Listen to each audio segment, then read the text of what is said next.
ഞാനും അച്ഛനും കൂടി എടപ്പാള് പോവാട്ടാ. നമുക്ക് ഒന്ന് രണ്ട് കുഞ്ഞു കുഞ്ഞു ആവശ്യങ്ങളൊക്കെ ഉണ്ട്. അപ്പോൾ അച്ഛൻ പോകാൻ ഇറങ്ങിയപ്പോൾ ഞാനും കൂടി അച്ഛൻ്റെ ഒപ്പം ഇറങ്ങിയതാ. അച്ഛൻ്റെ ഒപ്പം ഇതുപോലെ വണ്ടിയിൽ യാത്ര ചെയ്യാൻ എനിക്ക് നല്ല ഇഷ്ടമാണ്. അതുകൊണ്ട് തന്നെ ഞാൻ അച്ഛൻ്റെ ഒപ്പം ഇറങ്ങി. രോഹുവിനും കൂടി എടപ്പാള് വരേണ്ട ആവശ്യമുണ്ടായിരുന്നു. അവൾ പിന്നെ വന്നത്. അപ്പോൾ ഞങ്ങൾ ആദ്യം പോയത് റെയ്ഹാൻ ഐ ഹോസ്പിറ്റലിലേക്കാണ്. ഡ്രൈവിങ്ങിൻ്റെ ആവശ്യത്തിനായിട്ട് കണ്ണ് ടെസ്റ്റ് ചെയ്യാനുണ്ടായിരുന്നു. പിന്നെ രോഹും കൂടി വന്നിട്ടുണ്ടായിരുന്നു. അപ്പോഴേക്കും അച്ഛൻ പോയി.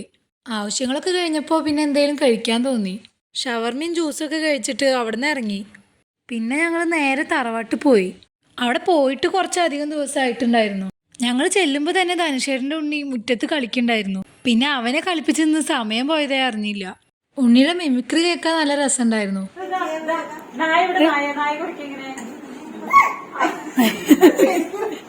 പൂച്ച എങ്ങനെ അറിയാ?